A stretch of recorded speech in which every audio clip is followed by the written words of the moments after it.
Congreso, el canal de la Unión. Comenzamos. Innovación para el desarrollo. Y tenemos un panel de lujo. Queremos agradecer a nombre del Senado a todos y todas las invitadas que nos hacen el favor de su presencia y también, por supuesto, a todas y todos ustedes.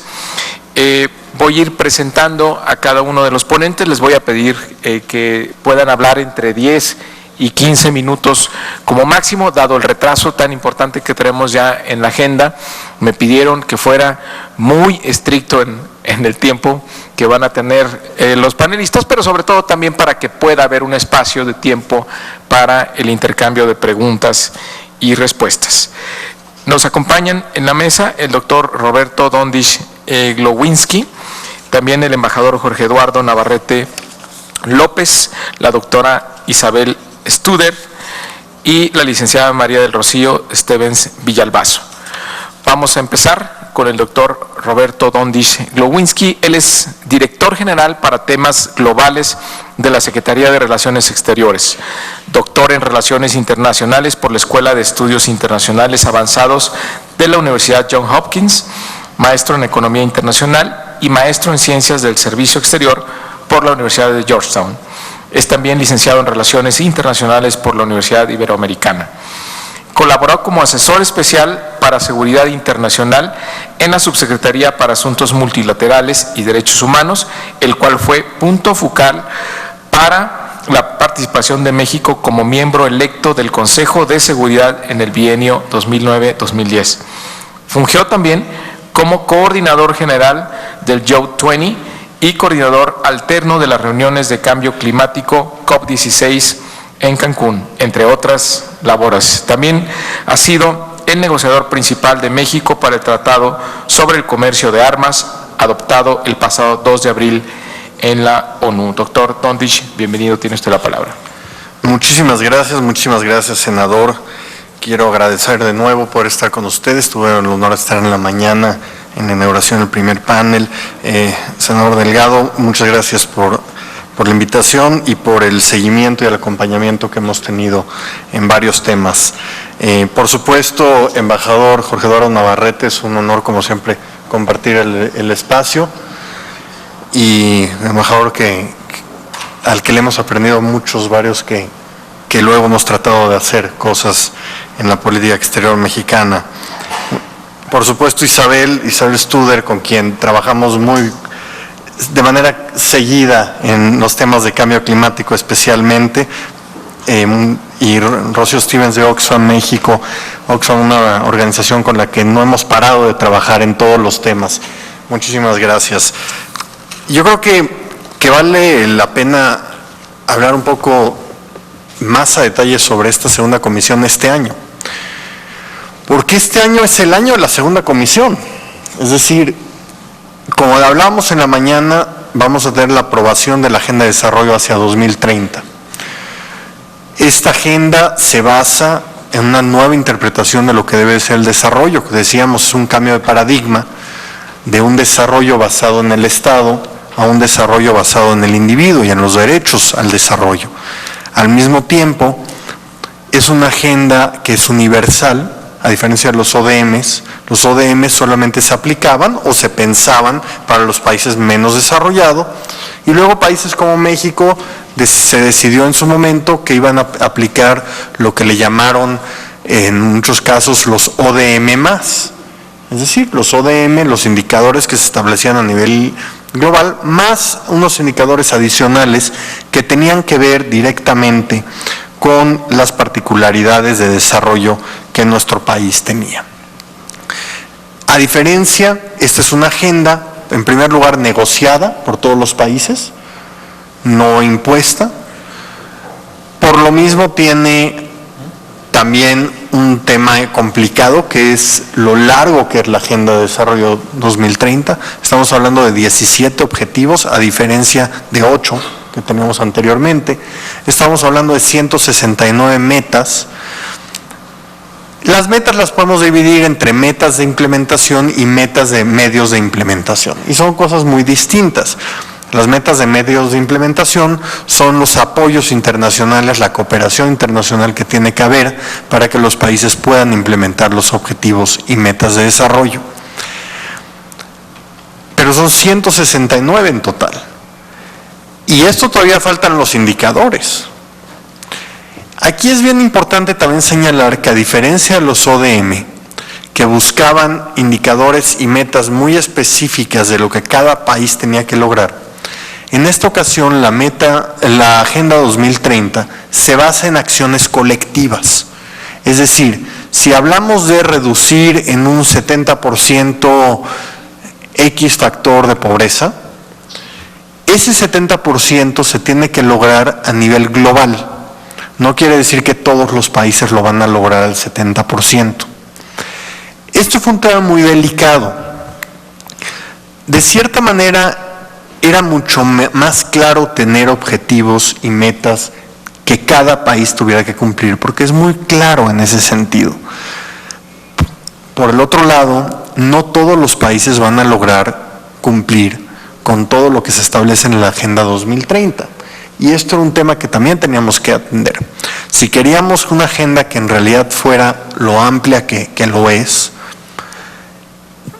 tenía que existir esa lógica de flexibilidad que permitiera buscar objetivos globales. Y sin embargo, ya nos tocará a cada país establecer los indicadores nacionales que trabajarán en conjunto con los indicadores globales y por lo menos en el caso de América Latina y el Caribe, indicadores regionales que estaremos trabajando a través de la CEPAL. Y buscaremos que esto sea la guía que nos lleve hacia la implementación de esta agenda de 2030. Temas a destacar de la agenda. En primer lugar, la inclusión social y económica. Segundo, que ya hablamos de una pobreza multidimensional. Como ustedes saben, en México se mide la pobreza a través de carencias multidimensionales. Somos pocos los países en el mundo que todavía que lo hacen, cada vez más países están interesados en hacerlo, pero esta es la primera vez que en una agenda de desarrollo global se establece la multidimensionalidad de la pobreza como el factor clave de entendimiento. Hablamos del pleno respeto a los derechos humanos, la igualdad de género, los derechos de las personas migrantes sin importar su condición migratoria, esto es bien importante, lo platicábamos en la mañana. El combate al cambio climático y protección de los ecosistemas y conservación de la biodiversidad. Y algo muy importante, en el objetivo 16 se establece al Estado de Derecho como habilitador del desarrollo. Todos estos fueron temas que México empujó de manera fuerte durante las negociaciones, que estamos muy complacidos de que hayan quedado y que tendremos que implementar directamente con metas, con indicadores que serán muy claros.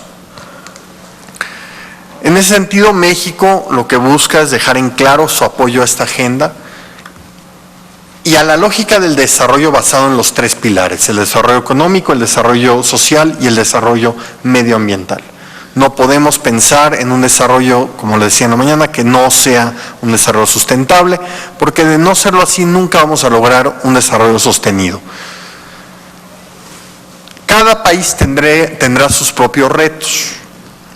Los países desarrollados tendrán retos importantes en la implementación de esta agenda, que por cierto es muy interesante ver cómo se empiezan a preparar para la implementación de la agenda, porque no están acostumbrados a que Naciones Unidas les diga qué es lo que tienen que hacer en estos temas.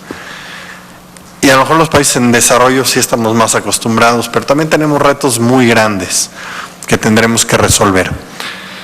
Otro tema importante de segunda comisión, que si bien no se va a trabajar en segunda comisión, sí será un tema de los prioritarios que estemos revisando, es cambio climático.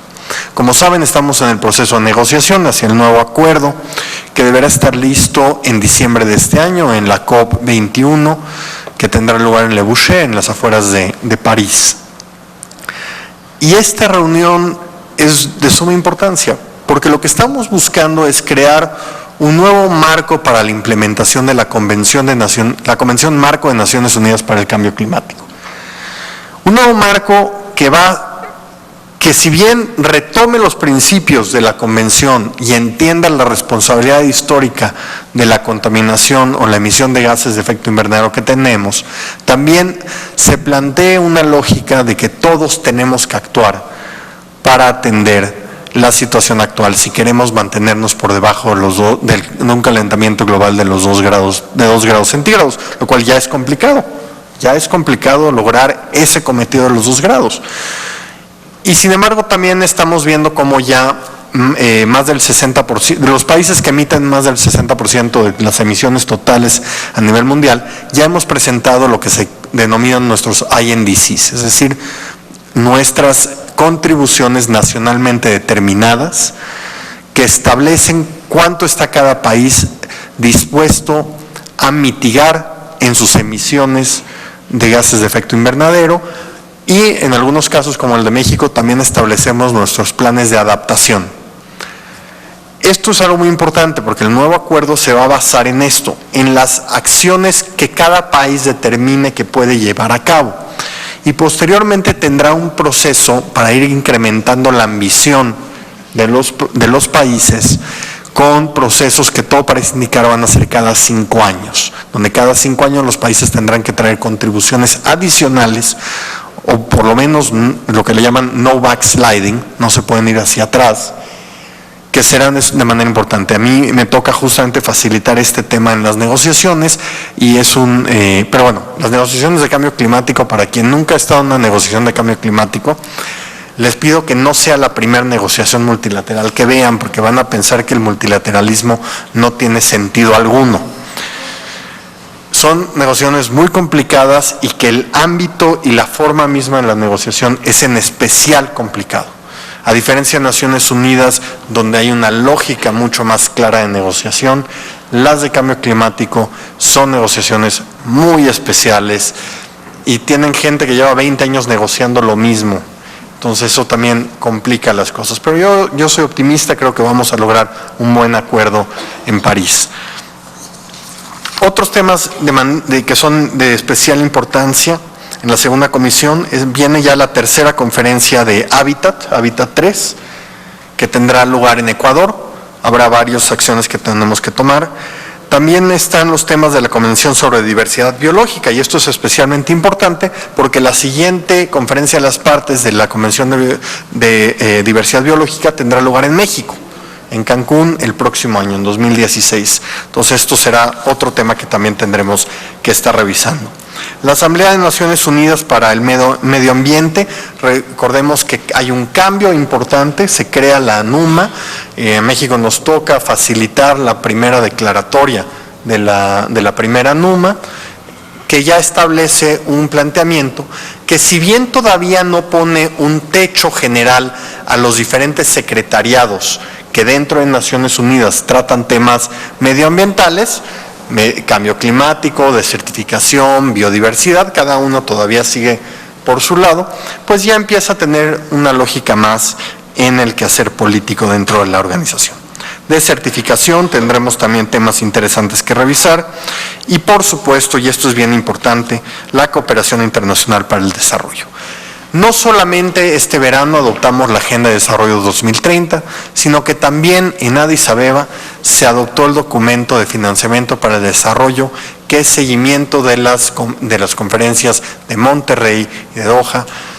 El documento final de Addis Abeba es un documento que establece bases para fortalecer la cooperación, establece también nuevas formas de movilización de recursos. Si bien mantiene el compromiso para llegar por parte de los países desarrollados a un financiamiento del desarrollo del 0.7% de su PIB, eso no se incrementa, lo que sí es que establece que una parte específica de eso se tiene que ir directamente a los países menos desarrollados. Y al mismo tiempo abre nuevas fórmulas para permitir a países de renta media, como lo es México, tener mayores accesos a recursos. La negociación de esta agenda fue complicada, fue divisiva de cierta manera, pero al final de cuentas se logra un acuerdo que es respaldado por unanimidad. Y bueno, con esta introducción general yo pararía y estaría dispuesto, por supuesto, a cualquier pregunta después. Gracias, senador. Muchas gracias, doctor Doniz. Un amplio panorama de todos los temas que se tendrán que abordar. Bueno, nuestro siguiente orador es el embajador Jorge Eduardo Navarrete López. Es actualmente director del Programa Universitario de Estudios del Desarrollo de la UNAM y se desempeñó como representante permanente de México ante la ONU en el periodo 2001-2002. Es licenciado en Economía por la UNAM. Fue subsecretario de Asuntos Económicos entre 1979 y 1985 y embajador en Venezuela, Yugoslavia, Reino Unido, China, Chile, Brasil y Alemania. Fue representante permanente de México ante la ONU de diciembre de 2000 a enero de 2002. Su último cargo diplomático fue como embajador en Alemania. También fue subsecretario de Política y Desarrollo en la Secretaría de Energía de 1995 a 1997. Es articulista regular del diario La Jornada. Sus colaboraciones catorcenales versan sobre diversos aspectos de la política, la economía, la energía y las finanzas internacionales. Ha sido profesor de la UNAM en las Facultades de Economía y de Ciencias Políticas y Sociales del Instituto Tecnológico y de Estudios Superiores de Monterrey y de la Universidad Iberoamericana, así como profesor invitado del Center for Development Studies de la Universidad de Sussex y conferencista invitado del Oxford Energy Seminar. Cuenta con numerosas publicaciones sobre temas multilaterales diversos, con especial énfasis en los nuevos polos de poder económico y político en Asia, los países emergentes y la política exterior de México. Un gran privilegio que esté con nosotros, embajador. Tiene usted la palabra. Agradezco a mi querido amigo el señor senador Mario Delgado esta presentación que tomó por lo menos 3 de los 15 minutos de que disponemos para hacer nuestra presentación. Dado que tenemos poco tiempo, yo quisiera hablarles primero de lo que a veces sueñan los internacionalistas o los que se dedican, sin ser profesionalmente internacionalistas, a cuestiones de relaciones exteriores. El señor Philip Dick, uno de los grandes escritores de ciencia ficción, se preguntó si los robots soñaban con ovejas mecánicas. Los internacionalistas soñamos con acuerdos internacionales o con acciones internacionales, con acciones nacionales inspiradas en lo internacional, que a veces se ven como muy remotas o imposibles. Yo recuerdo que cuando en la República de Chile se designó ministro de Defensa a un civil que además era una mujer, yo soñé con que algo así ocurriría en México alguna vez. Creo que fue un buen ejemplo de un sueño que es muy difícil que se cumpla. Y cuando recibí con alegría y agradecimiento la invitación a venir a audiencias en el Senado de la República sobre la participación de México en la Asamblea General de la ONU, soñé en el formato que en prácticamente todo el mundo tienen estas audiencias. Los invitados no venimos a decir lo que se nos ocurra, venimos a responder preguntas de los legisladores, y los legisladores están presentes en las audiencias. Quizá algún día se cumpla este otro sueño de internacionalista. De los temas de la Asamblea 70ª, en especial los relativos a la segunda comisión, que son los que ocupan a este panel, yo quisiera referirme solo a 2 o 3 de ellos. Ya el señor director mencionó con amplitud la nueva Agenda 2030. Y sobre ese tema yo solo añadiría una o dos observaciones adicionales. La primera es que es una agenda concebida y planteada en el mejor espíritu de los grandes documentos de Naciones Unidas, que se había perdido un poco en décadas recientes, desde que el eje de la Tierra se movió a la derecha por la influencia conjunta de Reagan y Thatcher. Naciones Unidas recupera parte de su lenguaje, de su retórica incluso, más bien pensada, más bien escrita, incluso en la traducción al castellano, que suelen ser descuidadas, y muy bien orientada. Y creo que el elemento esencial de la certeza de la orientación es que maneja los temas con un enfoque unitario y señala con toda claridad que el desarrollo sostenible se sustenta en 3 pilares o 4 que no son divisibles entre sí: el desarrollo económico, el desarrollo social, la sustentabilidad ambiental y la cooperación para el desarrollo. Si, como en diversos momentos del pasado, queremos avanzar, quiere la comunidad internacional avanzar preferentemente por una de esas vías, descuidando las demás, el fracaso está garantizado. Es lo que se ha hecho en los últimos 30 o 40 años, y se desembocó en la gran recesión en la que estamos desde la quiebra de Lehman Brothers hace ya 8 años.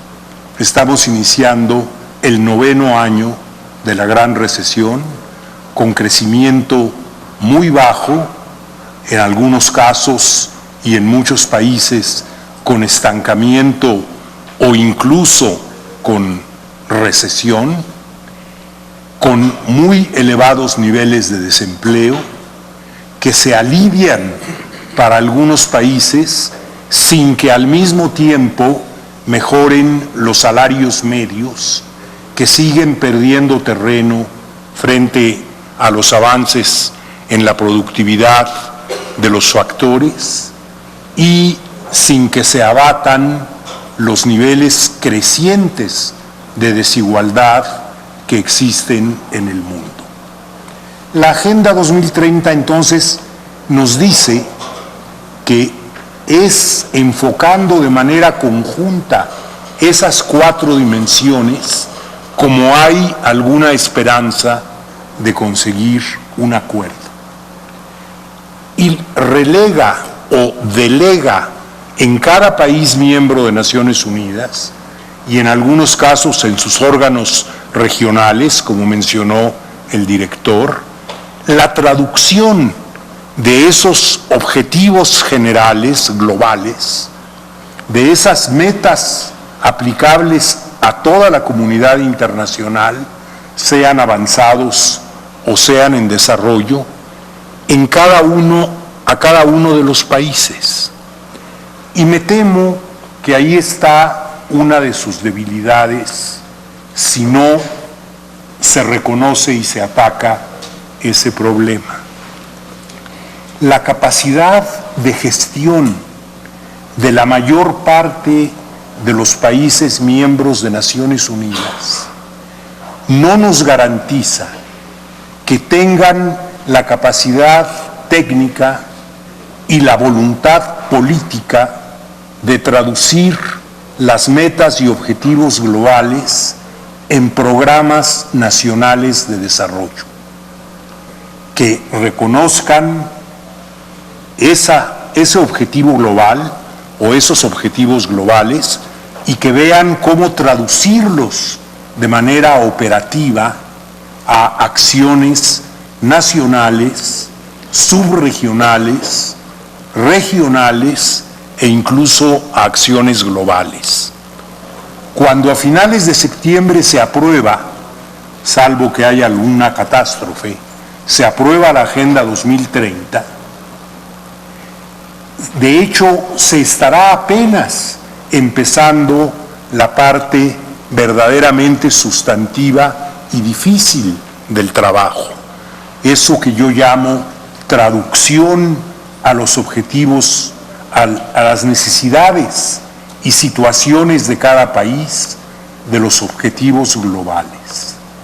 Ojalá Naciones Unidas misma reconozca este elemento y ayude a los países con menor capacidad de gestión, con menor capacidad de planear su desarrollo, a hacerlo de mejor manera.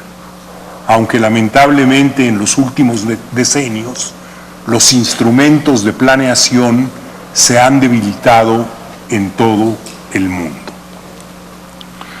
Un segundo elemento todavía sobre los objetivos, sobre la Agenda 2030 que quisiera subrayar, es el que se refiere, ya dije, la imbricación de los principales elementos que la integran. El otro es restaurar el rol del Estado en la función de orientación y rectoría del proceso de desarrollo, para que los países puedan, dentro del marco global, establecer agendas nacionales firmes, requieren de gobiernos comprometidos con el desarrollo. Y también esos son un bien particularmente escaso en nuestro tiempo. Y también ahí se requiere un mayor grado de cooperación internacional.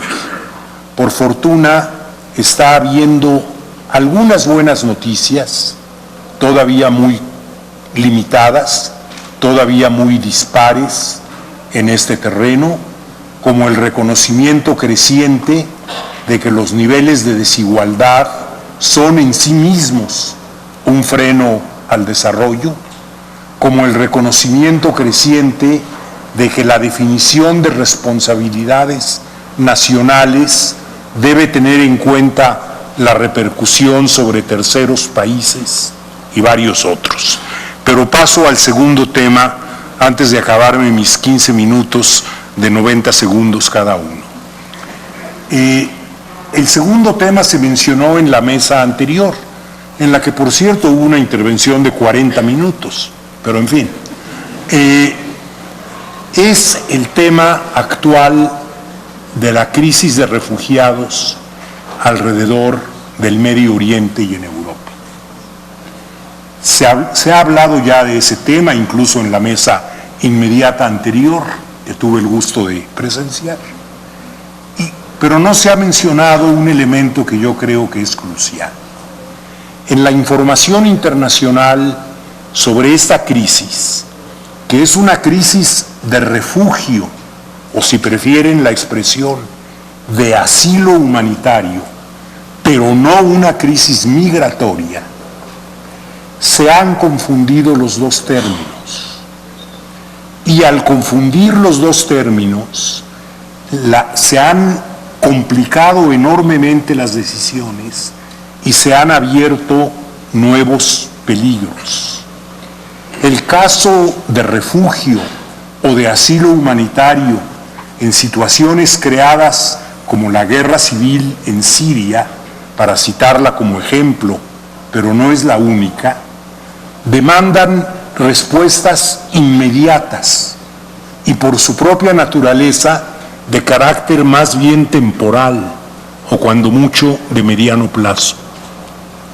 Las corrientes migratorias, por otro lado, las corrientes de personas que buscan establecer su vida y desarrollar su vida en otros países por falta de oportunidades en los propios, principalmente, no pueden manejarse como casos de asilo o de protección humanitaria. Ahí confluyen los intereses de los países emisores de emigrantes con los de los receptores de inmigrados, que por lo general son países avanzados, cuya demografía no voy a explicar aquí, sino simplemente diré que son países cuya población envejece rápidamente, en algunos casos tiende a decrecer y en todos los casos requerirán complementar su fuerza de trabajo con trabajadores que provengan de otros países. De suerte que ojalá se aclare esta confusión y no lleguemos a huir en algún país europeo o de otra parte del mundo cuando se hable de abrir los mercados de trabajo a trabajadores migrantes. No se hable de no, yo ya gasté mucho en el caso del asilo a los del Medio Oriente y ya no tengo recursos que dedicar para el trabajo migratorio. Ese sería un elemento particularmente grave si esta confusión no se aclara y permanece. Ojalá en la segunda comisión, cuando se toque el tema trabajo migratorio y desarrollo, haya intervenciones que precisen las diferencias conceptuales y las diferencias de respuesta política de los casos de asilo o refugio humanitario a los casos de trabajadores migratorios. Tercer punto que quisiera mencionar. Hay un tema muy amplio en la agenda de segunda comisión que se llama cuestiones macroeconómicas y desarrollo. Uno de los problemas que siempre ha tenido la agenda de la segunda comisión es que es demasiado amplia y en ocasiones da lugar a debates muy genéricos que es difícil hacerlos aterrizar, como suele decirse, en sugerencias específicas de política. Y con esto voy a cerrar para no excederme demasiado. Uno de los temas tiene que ver con el sistema económico y financiero internacional. Y este tema es crítico desde que empezó la gran recesión y lo va a hacer más cuando algunos países avanzados, como Estados Unidos, normalicen sus políticas monetarias y den fin al largo periodo de tasas de interés cercanas a cero. Esto puede ocurrir pronto, puede ocurrir el año próximo, no es fácil predecirlo, pero va a ocurrir y va a ganar importancia nuevamente el financiamiento de desarrollo proveniente de organismos como el Banco Mundial, como el Fondo Monetario, que no da financiamiento al desarrollo, sino financiamiento de balanza de pagos, y los bancos regionales de desarrollo, en nuestra región, el Banco Interamericano de Desarrollo. Ahí se enfrenta una de las situaciones más anacrónicas del mundo. A pesar de que la reforma se aprobó desde el año 2010, 5 años después, todavía en una junta de gobernadores o en una reunión del directorio ejecutivo del FMI, el voto de Bélgica pesa más que el voto de Brasil, por poner un ejemplo, porque no se ha puesto en práctica la reforma aprobada en 2010 para empezar a corregir este anacronismo prácticamente incomprensible. ¿Y por qué no se ha puesto en práctica una vez que fue aprobada por el directorio ejecutivo y por la asamblea de gobernadores del fondo y del banco? no se ha puesto en práctica porque un país, el principal, el que tiene la cuota más importante, no la ha ratificado.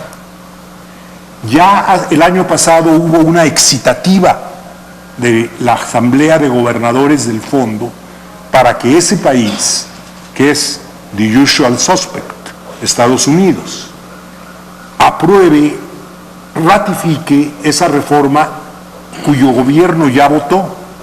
El obstáculo está en el Congreso y el obstáculo no tiene que ver nada con el fondo de la reforma, tiene que ver con las diferencias de política interna que se ventilan en el Congreso estadounidense y que se han complicado mucho con el ascenso del Tea Party y de otros fundamentalistas de derecha. No estaría mal que la segunda comisión, al tratar el tema de sistema financiero internacional, voy a usar el lenguaje del legislativo mexicano, decida hacer un llamado respetuoso, cortés, a los gobiernos, usando el plural, aunque sabemos que es nada más uno, a los gobiernos que no han ratificado la reforma a los estatutos del fondo en materia de gobernanza, a que por favor ya lo hagan, porque ya es tiempo de empezar a discutir la siguiente reforma y todavía no entra en vigor la anterior. Me temo que el gobernador por México en el Fondo Monetario y el vicegobernador por México en el Fondo Monetario no estarían de acuerdo con una iniciativa mexicana como esta, pero quizá algún país en desarrollo la plantee. Gracias.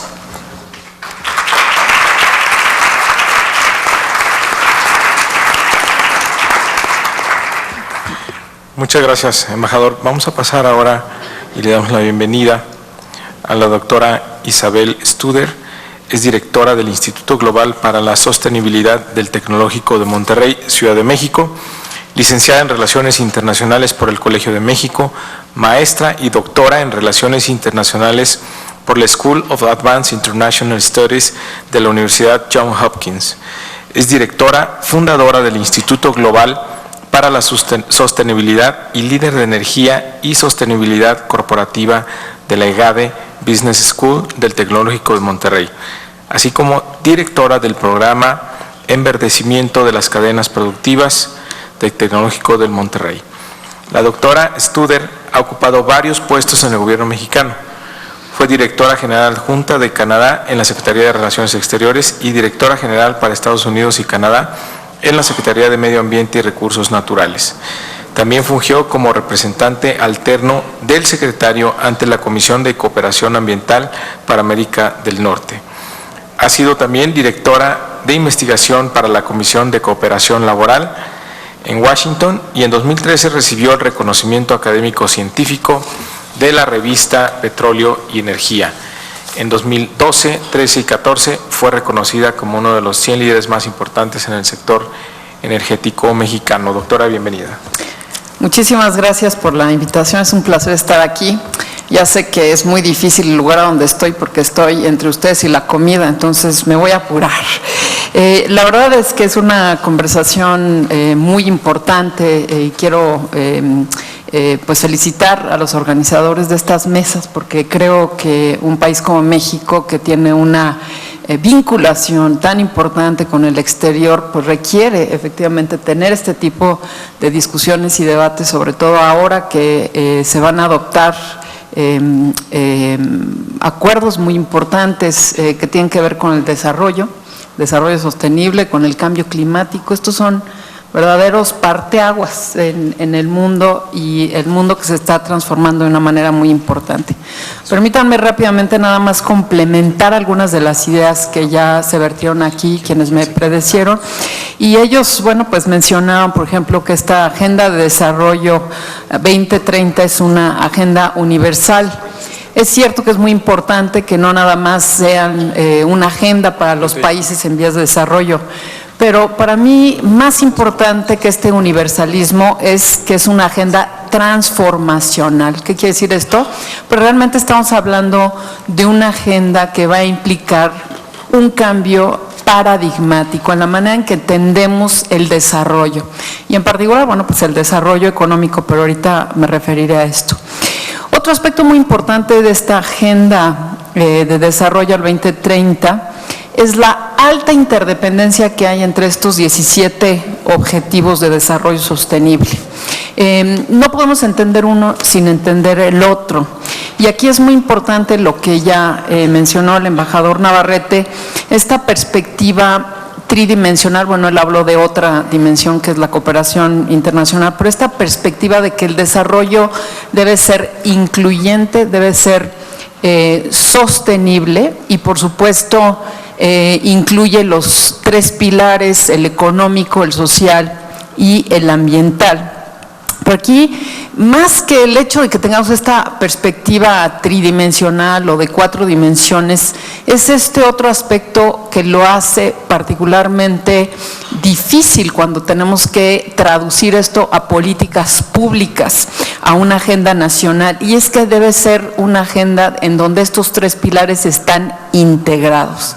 Y eso es un reto particularmente complejo, porque hoy cuando uno revisa los documentos que ha puesto a la disposición del público las Naciones Unidas, y bueno, pues todos los grupos que han participado en estas discusiones ya por más de una década, la discusión es: ¿y cuál es el modelo? ¿Dónde están los indicadores? Y no hay un solo modelo que hoy por hoy nos pueda decir cuáles son los vínculos, cuál es la interdependencia entre estos temas económicos, ambientales y sociales, porque se dice muy fácil, ¿verdad? Pues sí, la pobreza es multidimensional, pero a ver, las políticas públicas, los marcos institucionales que debemos desarrollar para realmente atender ese tema y ese tema de la pobreza en distintas dimensiones. Entonces, me parece que un punto central es el que quienes toman las decisiones se junten quienes estamos en la academia y que realmente comencemos a trabajar, como ya se está haciendo a nivel global, de cuáles son los modelos que van a definir, porque esto va a definir cuáles van a ser las políticas, quién va a tener un papel central, cuáles van a ser los indicadores a través de los cuales vamos a medir si estamos avanzando o no estamos avanzando. Entonces, hoy por hoy, los informes de Naciones Unidas sobre las metas o los objetivos de desarrollo sostenible hablan de esta interfaz entre ciencia y política. Y en México, pues, tenemos que hacer un mayor esfuerzo de que quienes estamos en el sector científico nos acerquemos más a quienes toman las decisiones, porque hoy por hoy a nivel global se están definiendo cuáles son los modelos efectivamente que se van a usar para impulsar el desarrollo sostenible. Y bueno, pues no nada más vamos a hablar de las políticas públicas, sino de las regulaciones y, por supuesto, como ya decía, los indicadores. Entonces, me parece en ese sentido que es muy importante el esfuerzo que se está haciendo aquí para tener esta conversación, para ir viendo francamente pues cómo es que vamos a empezar a visualizar este nuevo modelo de desarrollo, porque no estamos hablando nada más de los 17 objetivos del desarrollo sostenible, estamos hablando de una manera distinta de entender la agenda de desarrollo. En particular, bueno, a mí me gustaría hablar del tema de crecimiento económico, porque sin lugar a dudas, de una manera muy aterrizada, bueno, históricamente el tema de desarrollo económico sabemos que ha sido un tema complejo, de muchas variables, de muchas dimensiones, pero hoy estamos hablando de un crecimiento económico que debe ser incluyente y sostenible desde la perspectiva ambiental. Para que se den una idea, bueno, pues cuando nosotros hablamos de este cambio paradigmático, pues no podría ser de otra manera. Enfrentamos realidades que hacen muy difícil, como ya lo dijo el embajador Navarrete, que se pueda fomentar el crecimiento económico, aún de los países desarrollados. Entonces, un primer reto es cómo vamos a fomentar el crecimiento económico cuando tenemos un avance tecnológico enorme que está haciendo que los robots, que la tecnología reemplace a la mano de obra. ¿Cómo vamos a hacer? ¿Por qué los países desarrollados no han tenido la capacidad de impulsar el crecimiento y generar los empleos? Bueno, pues en gran parte tiene que ver con el hecho del papel, que hoy tenemos un papel de la tecnología que hace cada vez más difícil que se puedan generar esos empleos. Y cuando nosotros decimos, bueno, pues el 70% de la economía mundial más o menos es en el sector servicios. El problema del sector servicios, como todos sabemos, es que nos genera los buenos empleos, los empleos decentes y bien remunerados o que se puedan permanecer en el largo plazo. Entonces, hay un énfasis en este nuevo paradigma de que tenemos que seguir impulsando al sector industrial como la verdadera fuente del desarrollo y la generación de empleos de calidad.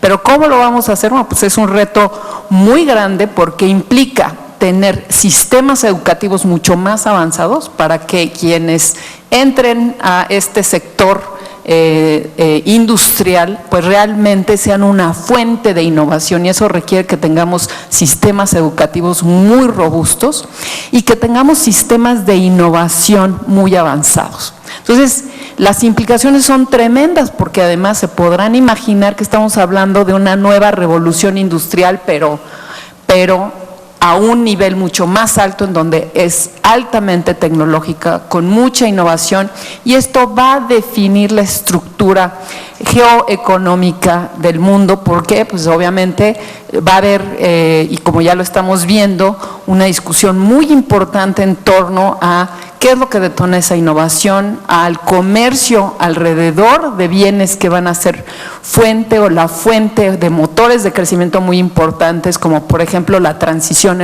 energética, las tecnologías que nos van a permitir atender este reto del cambio climático, y eso por supuesto que tendrá implicaciones muy importantes desde una perspectiva geopolítica. El otro elemento que es fundamental para comprender por qué el cambio paradigmático en la manera en que entendemos el crecimiento económico, el desarrollo económico, tiene que ver con la creciente escasez de los recursos naturales y, por supuesto, el crecimiento demográfico, la dinámica demográfica.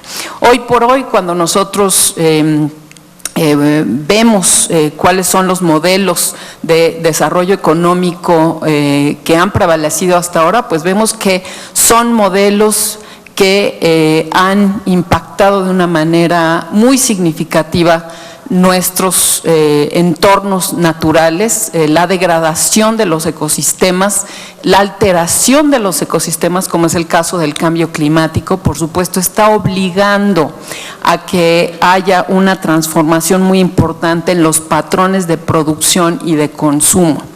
Y en ese sentido, bueno, pues por más de que queramos visualizar un desarrollo económico en las economías emergentes, si ya nos acabamos el capital natural, si ya no tenemos el recurso natural, vean nada más, por ejemplo, lo que está pasando con el petróleo en nuestro país, o vean ustedes lo que pasa con materias primas que han sido clave en el desarrollo económico del mundo entero, como por ejemplo el cobre, del cual, bueno, básicamente ya nos lo acabamos y tendremos que utilizar materiales alternativos para poder hacerlo o tener el beneficio que teníamos del uso del cobre. Entonces, y pudiéramos hacer una lista enorme de cómo hemos acabado con esos recursos. Entonces, hoy por hoy no podemos visualizar una población de 11,000 millones de habitantes, cuando hoy somos 7 en 15 años,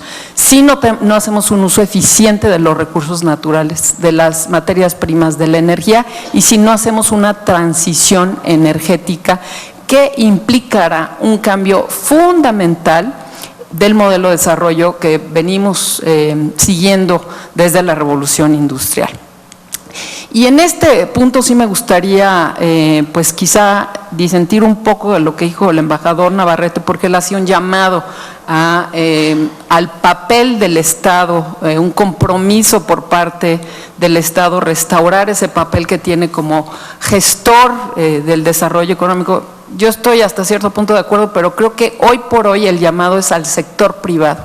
Al sector privado para que tenga una participación muchísimo más amplia en no nada más el financiamiento, porque ese ha sido recurrentemente un llamado, porque los recursos públicos no dan para esta transformación paradigmática, sino también como un líder en esta transformación, sea a través de la innovación, de la generación de empleos, de transformar los modelos de producción y de consumo, que es absolutamente un elemento sine qua non para poder para poder llegar a las metas que se están planteando.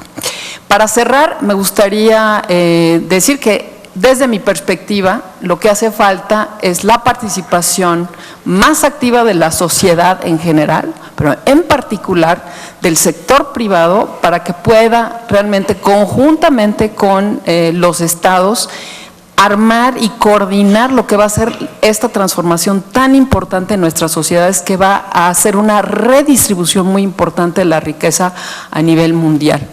Yo también soy optimista en que, bueno, pues sí, los retos son enormes de plantear un modelo de desarrollo tan complejo, porque no es fácil, no es un modelo de desarrollo que se pueda definir fácilmente. Cuando decimos que integramos estas tres variables, pues se dice muy fácil, pero ¿cómo vamos a medir, por ejemplo, los avances que tenemos en materia de pobreza si no hacemos nada en el tema de cambio climático, por ejemplo, ¿no? ¿Cómo vamos a avanzar en el tema de innovación si no invertimos de una manera fundamental en esas nuevas tecnologías que van a permitir la transición al cambio climático? Entonces pueden ver ustedes la complejidad de las interconexiones de estas metas.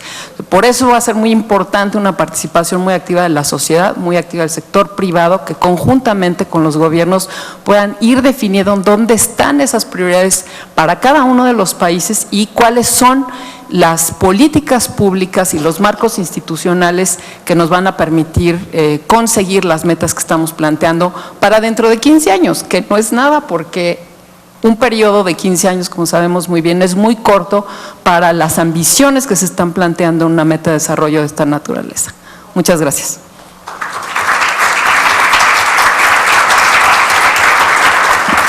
Muchas gracias, doctora. Vamos a darle la palabra ahora a la licenciada María del Rocío Stevens Villalbazo. Desde marzo de 2014 es la gerente de campañas de Oxfam México y responsable de la campaña Iguales.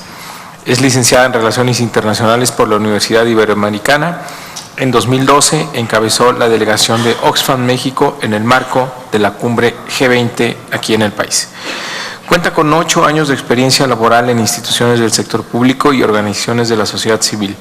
A lo largo de su trayectoria profesional ha evaluado y colaborado de manera cercana en una gran cantidad de proyectos de diversas organizaciones de la sociedad civil en diferentes estados de la República. Ha redactado varios artículos de opinión para publicaciones nacionales e internacionales vinculadas con temas de justicia alimentaria, el rol de México en el G20 y la Agenda de Desarrollo Sustentable. Adelante, licenciada. Bienvenida. Muchas gracias. Muchas gracias al Senado, a la Comisión de Relaciones Exteriores por la invitación, y un placer estar en el panel con tan distinguidos ponentes. Pues yo voy a complementar y profundizar en algunas de las ideas que ya se han tocado aquí. Definitivamente, el año 2015 es una oportunidad que no se presenta muy a menudo para el desarrollo mundial. Ya se han mencionado varios procesos multilaterales que están dándose en el marco de las Naciones Unidas y otros tantos también.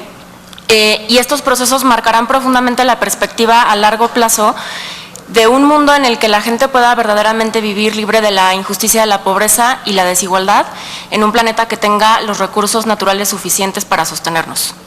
Este es un año en el que podemos recobrar el optimismo en el multilateralismo, y definitivamente el rol de las Naciones Unidas es clave, y el papel de México como un país emergente es fundamental para aceptar sus responsabilidades globales que le tocan como país de renta media, pero también buscando favorecer a aquellas personas menos favorecidas. Me voy a referir en particular al proceso de la adopción de la Agenda 2030, que ya se ha mencionado bastante. Primero quiero hacer 2 menciones celebratorias, porque sin duda la Agenda 30 no es perfecta, pero es una agenda bastante visionaria. Es como decía el embajador Navarrete, recupera lo mejor que hemos visto en el multilateralismo de Naciones Unidas en los años anteriores. Gran parte del éxito de la agenda ha sido el proceso participativo que se construyó para su conformación. Se ha convertido en lo que se llama una agenda de las personas. Eso no se dio en el proceso anterior de los Objetivos de Desarrollo del Milenio. Y en esta ocasión, la participación de más de 1 millón de personas de la sociedad civil organizada en todo el mundo, de ciudadanas y ciudadanos en muchos países del mundo para participar de los procesos de consulta, ha dado por resultado que tenemos una agenda que nos va a marcar hitos fundamentales para el desarrollo global en los próximos 15 años. Este tipo de procesos en el marco de las Naciones Unidas deben de ser replicados. Sin embargo, como decía, pues no es una agenda perfecta, es una agenda muy amplia, como lo planteaba Roberto al principio, y para Oxfam en México y para Oxfam como una confederación internacional que trabajamos en más de 90 países alrededor del mundo, un tema fundamental que se debe de destacar mucho más y entender a mucho más profundidad en la Agenda 2030 es el tema de desigualdad, que ya se ha mencionado en distintos paneles y en este momento quisiera profundizar un poco al respecto. Oxfam lleva tiempo hablando de cómo la desigualdad afecta no solo el desempeño económico de los países, sino también sus sistemas democráticos, las sociedades en general, los altos costos para los ciudadanos de la desigualdad. Hemos calculado que para el próximo año, por primera vez, la riqueza del 1% más rico de la población será mayor que la del 99% restante. El 1% más rico de la población será más rico que el 99% restante. Eso es lo que decimos desigualdad extrema. México no escapa a esta tendencia. Oxfam México presentó un informe que se llama Desigualdad Económica, Concentración del Poder Económico y Político, el 24 de junio de este año, del economista Gerardo Esquivel, y lo que revela la investigación de Oxfam México y de Gerardo es que en México el 1% más rico de la población acapara el 21% de los ingresos totales del país y el 43.3% de la riqueza. Es decir, para ponerlo, digamos, en una dimensión quizá más comprensible, la riqueza de los 16 hombres más ricos de México representa ya el 9% del PIB nacional. ¿Cuál es el problema, digamos, de tener tantísima concentración de la riqueza? La desigualdad económica implica tanto ingresos como riqueza. Ingresos, que puede ser lo que recibimos todos nosotros mensualmente a través de nuestro trabajo, etcétera, pero riqueza implica la acumulación, ¿no? Implica acumulación de patrimonio. Cuando tenemos, por un lado, extrema riqueza, pero por otro lado también extrema pobreza, tenemos dos síntomas concurrentes de un sistema que no está funcionando, y no está funcionando principalmente para los más pobres. En el marco del trabajo de los Objetivos de Desarrollo Sustentable, el objetivo 10 se enfoca en el tema de desigualdad en los países y entre los países, y toca puntos de gran relevancia como crecimiento económico, las políticas fiscales y salariales, pensiones, etcétera. Sin embargo, la desigualdad económica tiene efectos en cada uno de los temas u objetivos de la Agenda de Desarrollo Sostenible. La desigualdad es una causa raíz de estos problemas y es el motivo por el cual muchos de estos problemas no se han podido solucionar. Y les quiero decir solamente 4 consecuencias generales de la desigualdad extrema que estamos viviendo en el país y en el mundo. 1, políticamente, genera concentración de poder en las élites, cooptando sistemas democráticos, disolviendo el contrato social que garantiza los derechos de los ciudadanos. En lo económico, impide el crecimiento inclusivo, equitativo y sostenible para que actúe eficazmente en la reducción de la pobreza, redistribuyendo recursos y beneficiando a los más vulnerables. En lo social, destruye la cohesión social, crea sociedades duales, sociedades separadas y conduce a problemas de violencia. Y finalmente, en el acceso a los recursos, el acceso inequitativo a recursos naturales como agua, como tierras, genera acaparamiento y condiciona los medios de vida de las poblaciones.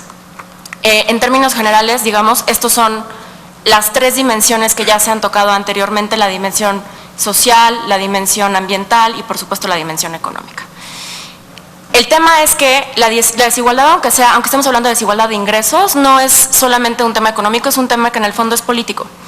Cuando hablamos de desigualdad, estamos hablando de la distribución de la riqueza, de la concentración del ingreso, del acceso a los recursos. Estamos hablando en corto de cómo se distribuye el poder, quién tiene el poder, quién lo puede usar y para qué. los objetivos de desarrollo sustentable pudieron haber sido un lugar ideal para cambiar la visión de la desigualdad, pero el lenguaje es bastante vago, se reduce a referencias en el contexto de otras formas de desigualdad social, como por ejemplo de la desigualdad de género, que sin duda es importante, especialmente cuando se confluye con la desigualdad económica, pero no se mira cómo la concentración de la riqueza en sí misma es un obstáculo para el cumplimiento de muchas de las metas de la Agenda Post-2015, Agenda 2030.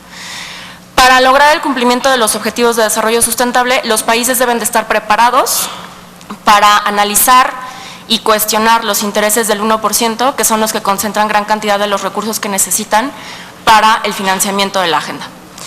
Hoy en día hablar de desigualdad no es un tema de la agenda ONG, no es un tema que solamente estemos unos cuantos locos izquierdosos hablando, es un tema que está hablando la ortodoxia económica.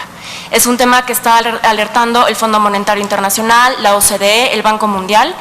Para verdaderamente terminar con la pobreza extrema, tenemos que empezar a hablar de desigualdad y analizar cómo la desigualdad y la pobreza se relacionan, pero también cómo se relaciona la pobreza y la riqueza.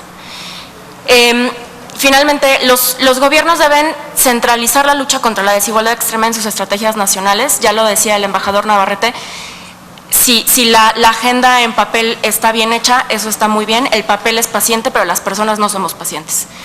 Las personas que vivimos en estos países en renta media, en este país que tenemos recientemente 55.3 millones de personas viviendo en pobreza, lo que esperan es que nuestros gobiernos nacionales creen planes de trabajo, planes nacionales de desarrollo que pongan en el centro la agenda de las personas. Organizaciones como Oxfam México y Oxfam alrededor del mundo estamos comprometidos a movilizar a las personas en la lucha contra la desigualdad y por supuesto nos comprometemos a trabajar con el Senado de la República, con el gobierno mexicano, con la Cancillería, para poner este tema como central para la agenda de desarrollo sustentable. Muchas gracias. Muy bien.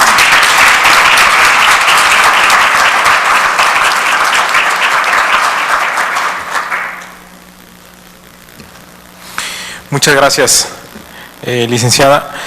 Bueno, tenemos que terminar exactamente a las 3:15, nos quedan 20 minutos para un intercambio, aprovechando la ventaja de ser el moderador y atendiendo al comentario que hizo el embajador Navarrete, pues voy a aprovechar para hacer una primera pregunta y es, creo que coinciden todos los... No, puede usarlas, doctor, por este lado.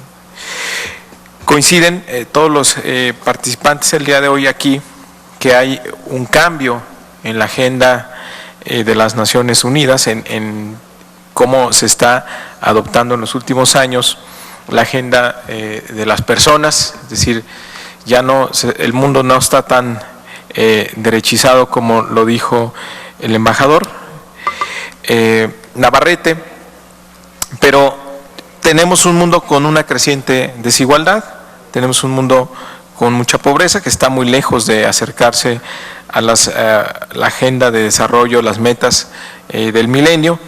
Pues mi pregunta es, ¿cómo se va a hacer esa agenda del desarrollo 2030 si podría la ONU estar cambiando su lenguaje, estar cambiando su agenda, pero en los hechos las instituciones financieras globales no están cambiando su agenda?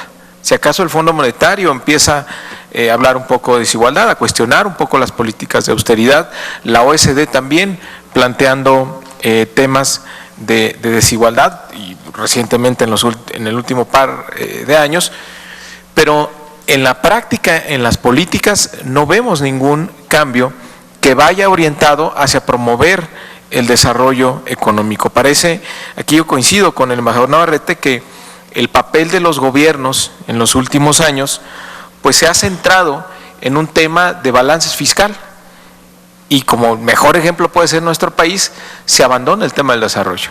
En México nadie es responsable del desarrollo. El gobierno se encarga de mantener finanzas públicas sanas, ese es su principal objetivo. La mejor muestra es el paquete económico 2016. La inversión va a caer en un 30% el año que entra, es decir, no importa el desarrollo, no hay agenda de desarrollo económico, y el Banco de México, por otro lado, pues, se encarga de cumplir la meta de inflación. Entonces, ¿quién se encarga del desarrollo económico? Y me parece que es un tema que muchos países tienen como prioridad. Creo que el último ejemplo pues es el de Grecia, donde pues llevó al extremo el debate de qué es lo que necesitaba Grecia, si planes de ajustes o, como le dijo Stiglitz, ayuda humanitaria. Me parece que los grandes organismos internacionales no están todavía en una agenda que promueva el desarrollo, me parece que siguen ancladas en estos temas de estabilidad de las finanzas públicas, que son necesarias sin duda, de la agenda fiscal de los gobiernos, pero no necesariamente del desarrollo.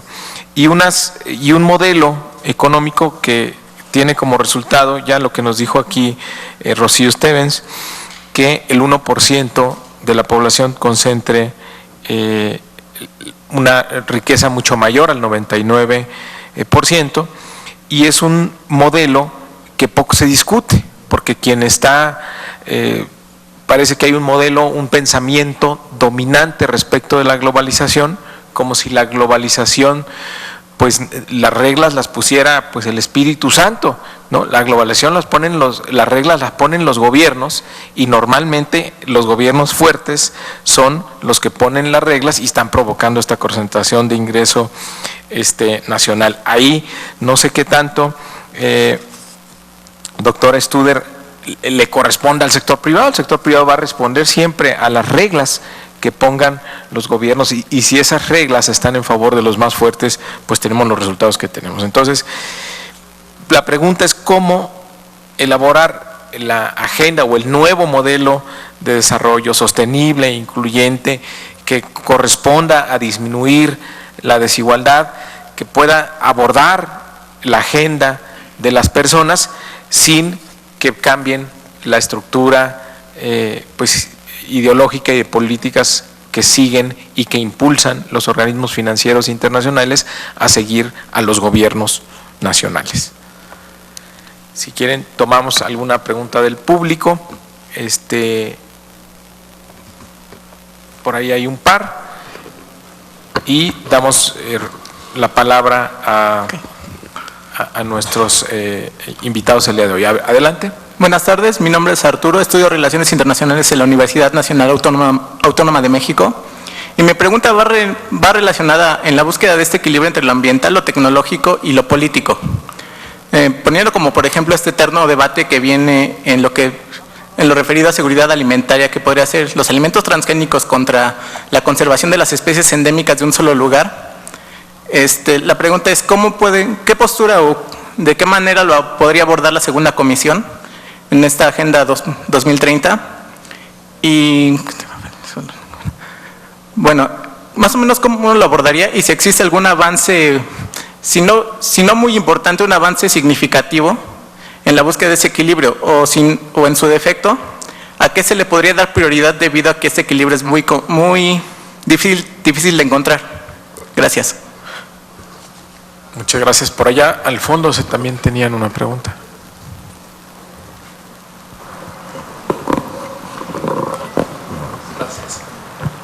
Hola, Mario Humada, egresado de la Universidad Iberoamericana de Negocios Internacionales.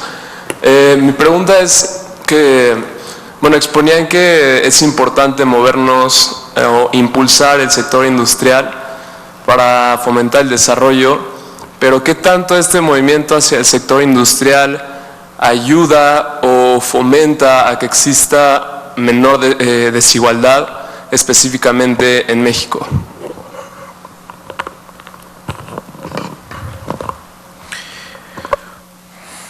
Muchas gracias. Si quieren, seguimos el orden de las intervenciones. Entonces le daría la palabra al embajador Navarrete. Gracias. Bueno, agradezco las preguntas y las reflexiones, empezando por las de nuestro distinguido moderador.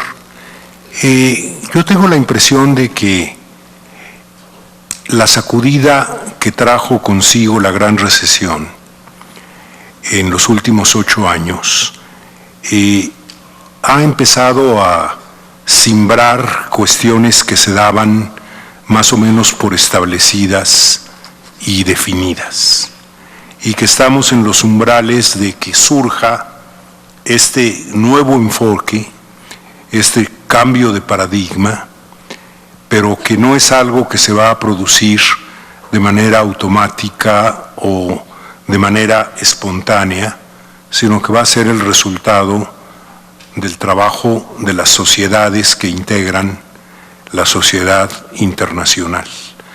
Y aquí no distingo entre sectores público o privado, sector académico y sector empresarial, por decir algo.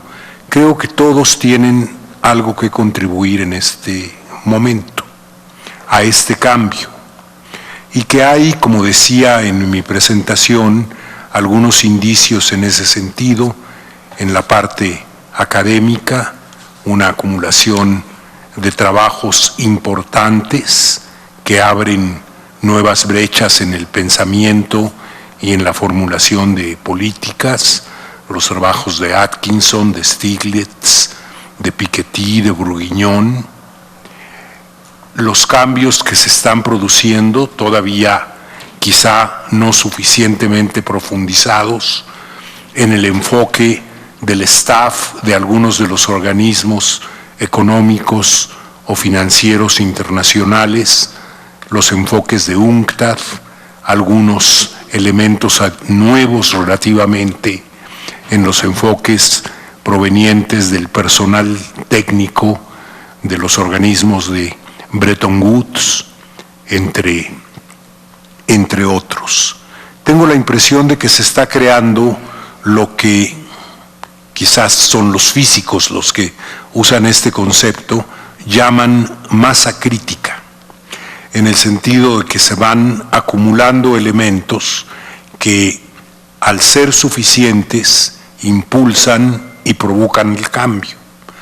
Yo no me atrevería a decir qué tan lejos o qué tan cerca está la sociedad internacional de reunir esta masa crítica en favor del tipo de cambio que proponen los objetivos 2030.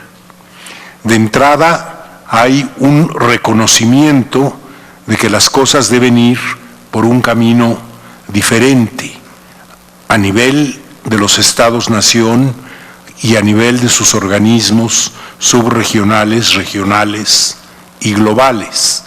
Pero ciertamente es algo todavía muy embrionario que tendrá que desarrollarse. Pero la propia necesidad va a ser su principal impulso. Cada vez son menos los organismos o las personas o los gobiernos que creen que repitiendo las mismas políticas, cuando las repiten por cuarta vez, van a tener un resultado diferente de cuando las aplicaron en las tres acciones o en las tres ocasiones anteriores. Si esto ocurre, creo que puede verse, yo no diría con optimismo o pesimismo, sino que puede verse una perspectiva un poco diferente a la que ha marcado la evolución internacional en los últimos 3 o 4 decenios. Yo en mi intervención señalé como problema central para la Agenda 2030 su traducción a objetivos nacionales factibles y alcanzables. Es un problema para todos los países, incluso los más desarrollados, y requiere ese nuevo tipo de enfoque que combine los elementos económicos con los sociales, con los ambientales, con un componente importante de colaboración internacional basada en la interdependencia, en los intereses comunes, y que reconozca y haga funcionar el papel conductor o rector que corresponde al Estado. No pienso que el Estado deba sustituir a diferentes segmentos de la sociedad, debe orientar e impulsar su desenvolvimiento. La idea de la rectoría del Estado es una de las ideas importantes del enfoque mexicano desde hace tiempo, y pienso que hay que esforzarse porque funcione en la realidad. Establecer las agendas nacionales es el gran desafío una vez que la agenda global se establezca. Y ahí es donde pueden resolverse dilemas como el que mencionó el compañero Arturo, entre seguridad alimentaria y uso de transgénicos. El problema de la seguridad alimentaria, a mi juicio, no es un problema de insuficiencia de producción de alimentos a escala global. Es un problema de distribución de la producción de alimentos y esquemas que amplíen las bases productivas y al mismo tiempo imaginen sistemas de distribución internacional más eficaces son la respuesta. Yo personalmente preferiría que no pasaran por el desarrollo generalizado de transgénicos, pero creo que este es un tema abierto a discusión y no necesariamente algo que en este momento pueda darse una respuesta definitiva, por decir algo, por lo que resta del siglo XXI, que está apenas empezando. Yo vería ese tema con la misma óptica con que vería el desarrollo de la nucleoelectricidad, de la electricidad generada en centrales nucleares. No creo que sea un tema al que pueda decirse definitivamente no, con base en el historial pobre de funcionamiento y de accidentes costosos que se han sufrido, pero que no existen aún los elementos de seguridad nuclear suficientes para adoptarlo como el elemento clave en la transición energética internacional.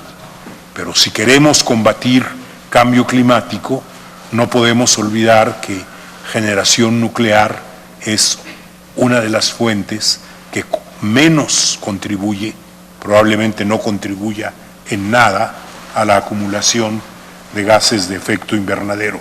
Y termino mencionando la pregunta del señor Ahumada, que hizo referencia a la industrialización.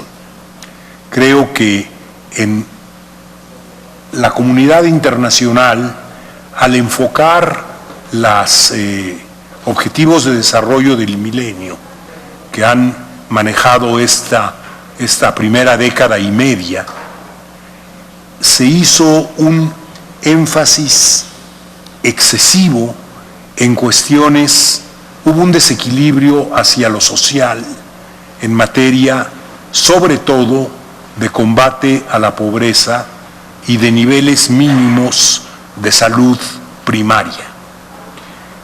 En los siguientes 15 años, y así lo apuntan la Agenda 2030, se busca un mejor equilibrio y se trata de recuperar un elemento importante de industrialización, desde luego de industrialización sostenible, que es más difícil de establecer y de fomentar que la industrialización depredadora a la que estamos acostumbrados, pero que desde luego no podemos seguirnos dando el lujo de continuar el camino de la industrialización depredadora.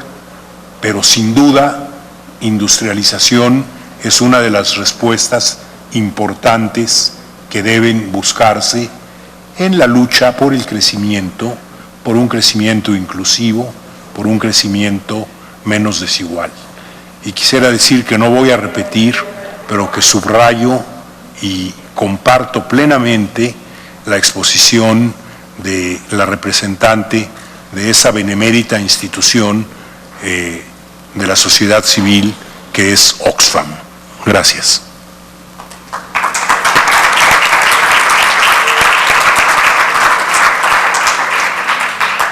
Adelante, doctora. Muchas gracias. Pues muy rápidamente, un tema que sí me gustaría continuar un poco la conversación es este asunto de si el sector privado sigue las reglas o no. Claro que el sector privado sigue las reglas y podemos ver cómo en distintos contextos geográficos y nacionales, bueno, pues las reglas importan porque son las que marcan la pauta del comportamiento del sector privado. Pero como usted sabe, pues muchas veces es el sector privado quien marca esas reglas, quien influye en la decisión de esas reglas. Y estamos en un momento en donde el sector privado está llamado a tener un papel más activo porque desde mi punto de vista hay una crisis de gobernanza, en donde el Estado-nación ya no es capaz de dar lo que antes daba a las sociedades. Ya no tiene la capacidad, esta idea de la noción de gobiernos fuertes. Veamos Estados Unidos. Hay instituciones, hay reglas, pero sabemos que es un Estado débil. Sabemos que se ha debilitado a través de los años por la dificultad de resolver los problemas de la sociedad. Entonces, creo que sí estamos ante un momento en donde es muy importante la participación del sector privado. No es una casualidad que hoy por hoy el tema de responsabilidad social corporativa sea un tema prioritario y que está por todos lados. ¿Por qué? Porque el mismo sector privado ya no tiene el cobijo que le daba el Estado para muchos de los elementos que permitían desarrollar sus actividades sin problema. Entonces vemos cada vez más el sector minero, por ejemplo, en donde parece que el Estado no está, ¿sí? Y son las empresas mismas que deben tomar en sus manos muchas de las acciones que antes eran exclusivamente una función del Estado. Entonces yo creo que es un tema de reflexión. No lo vamos a agotar aquí porque es un tema muy amplio, ¿no? El tema del sector industrial como cómo impulsa o ayuda o fomenta que exista una menor desigualdad. Bueno, pues obviamente el sector industrial se concibe como un motor de crecimiento económico y tiene vínculos con muchos sectores, ¿no? Porque genera demanda en el sector agrícola, en el sector de bienes primarios, así como en el sector de servicios. Entonces se concibe como un motor de crecimiento en sí muy importante. Y si estamos hablando de un sector industrial que es altamente tecnológico, pues va a requerir de un capital humano muy capacitado y esto a su vez va a tener implicaciones en el sector de innovación, en el sector de desarrollo tecnológico y por supuesto en todo lo que es el sector de infraestructura, ¿no? El tema de desigualdad obviamente no puede verse nada más desde la perspectiva de un sector que es el motor de crecimiento, pero sí se requiere de una articulación de políticas que permita generar primero, como aquí se decía, bueno, pues los ingresos que genere la riqueza para que esa riqueza después se pueda distribuir y se distribuya de acorde a las necesidades y de acuerdo a una política de igualdad. Entonces no es en automático que se va de uno a otro, pero sí es una condición necesaria que tengas un motor de crecimiento económico. Si no hay crecimiento, pues no podemos ni atender el tema de pobreza y tampoco el de desigualdad, pero no es suficiente tener un sector industrial que sea dinámico y que genere empleos, porque como ya sabemos, pues esto puede llevar a la concentración de la riqueza. Y muy rápidamente el tema de seguridad alimentaria, pues está muy vinculado con esta discusión, por supuesto, porque sabemos que el 75% de los pobres pues está en el sector rural. Sabemos muy bien que vamos a tener todas estas implicaciones de la alteración del sistema climático en términos de sequías más recurrentes, inundaciones también más recurrentes y todo esto, bueno, pues altera los patrones de producción. Efectivamente, yo coincido en que pues, no nos falta la comida, el problema es que está mal distribuida, pero cada vez tendremos más problemas para sostener los niveles de producción precisamente por el tema de los impactos tan severos que vamos a ver en el tema de cambio climático. Entonces, desde esa perspectiva, y viendo las tendencias demográficas, pues sí hay una preocupación en torno a que si vamos o no a tener la capacidad de producir suficientes alimentos para sostener esa población creciente. Y bueno, pues el vínculo que se da es que la innovación nos va a permitir, muy probablemente no nada más pasar esa frontera de la discusión que existe hoy sobre los organismos genéticamente modificados, sino también encontrar vías para ser más resilientes, para resistir a estas alteraciones del cambio climático, para ser más innovadores desde una perspectiva tecnológica y atender muchas de estas necesidades para hacer que la Tierra pues sea más productiva, para tener otros esquemas de producción. Y aquí otra vez el vínculo entre el crecimiento industrial y la producción agrícola es importante, porque en la medida en que tenemos clases medias que demandan comida procesada, por ejemplo, bueno, pues esto tiene un impacto en el sector rural que es muy importante y sí también puede ayudar y contribuir a generar esta demanda y generar más empleos en ese sector. Un reto enorme va a ser, pues, cómo hacemos para que no se dé la aceleradísima migración que se está dando de las ciudades, de los sectores rurales a las ciudades, porque eso va a ser es otro de los retos y otro de los temas que se discute en esta agenda. Muchas gracias. Gracias, doctora. Adelante, Rocío. Gracias. Les voy a dar nada más unas reflexiones muy rápidas sobre el tema del sector privado. Definitivamente desde Oxfam vemos que hay un rol para el sector privado en el desarrollo, hay un rol además fundamental en el financiamiento a la agenda de desarrollo, especialmente cuando hablamos, por ejemplo, de temas como grandes proyectos, infraestructura, telecomunicaciones, etcétera. El punto está en hacer que los gobiernos garanticen que el financiamiento privado trabaje para los menos favorecidos. El tema no es, o es un tema, como decía Isabel, que es como debatible a profundidad, pero el tema no es que no esté el sector privado, el tema es cómo está el sector privado y que sí hay un rol fundamental del Estado en orientar y garantizar que el sector privado trabaje para los más desfavorecidos, respete derechos humanos, entre otras cosas. Hay muchos ejemplos alrededor del mundo, pero digamos que el debate de fondo en la comunidad del desarrollo es que el sector privado, en su rol que tiene definitivamente de financiar al desarrollo, no privatice beneficios mientras que socializa pérdidas. Y en ese sentido, el Estado sigue siendo el actor fundamental, orientador y rector. Luego me quiero referir un poco al tema que hablaba el embajador Navarrete sobre la masa crítica. Y lo voy a vincular también con el tema del crecimiento económico. La masa crítica, dijo él, que impulsa y provoca el cambio es lo que Oxfam ha llamado la ciudadanía activa. Y solamente cuando tenemos la sinergia entre estados eficaces y ciudadanos activos es que realmente encontramos esa magia en la que encontramos políticas públicas que ponen pesos y contrapesos al sector privado, políticas públicas que también ponen pesos y contrapesos al sector público y que cumplen su rol, que se dice en inglés como de watchdog, su rol de vigilante de los poderes públicos. En México los poderes públicos es el sector público, es el sector privado, pero también sabemos que hay poderes fácticos. Y por lo tanto, la masa crítica en México son las y los ciudadanos que tenemos que velar para que realmente ese crecimiento o no, en el caso de México, sea inclusivo. Por darles un dato muy rápido, en el informe que les mencionaba anteriormente de Gerardo Esquivel, una cosa que nos sorprendió es que en México hemos tenido un crecimiento económico de 1% más o menos en los últimos 20 años y sin embargo el 1% más rico de México ha multiplicado su fortuna por 5. Eso solo se explica si ese poquísimo crecimiento económico que hemos tenido además es excluyente y se concentra solamente en las esferas altas de la distribución del ingreso. Para que ese crecimiento económico realmente funcione, lo que se necesita es esa gran masa crítica de ciudadanos activos que provocan, impulsan y piden el cambio.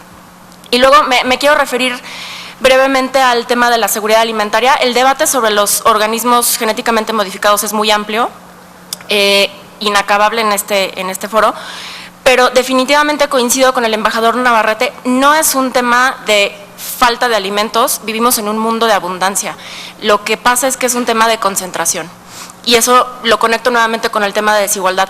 Lo que tenemos que hacer es encontrar mejores formas de sí trabajar con el sector privado, que hay muchísima innovación en términos de seguridad alimentaria, pero también trabajar mucho más de cerca con el sector público para evitar la gran concentración en empresas agroalimentarias que sí acaparan el mercado de los alimentos en el país y revalorizar, tanto en términos sociales como económicos, el trabajo que hacen los pequeñas y medianos productores.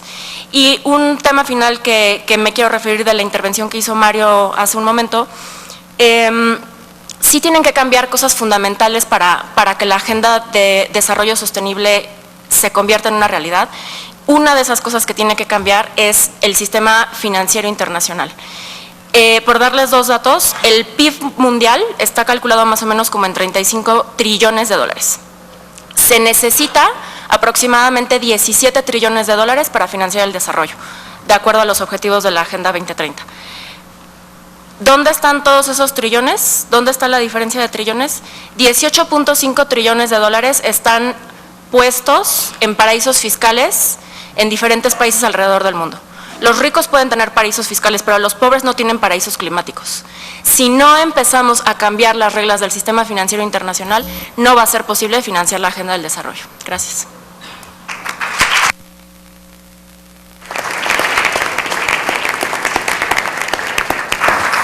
Bueno, muchas gracias a los participantes, a los asistentes, a quienes nos ven en el canal del Congreso.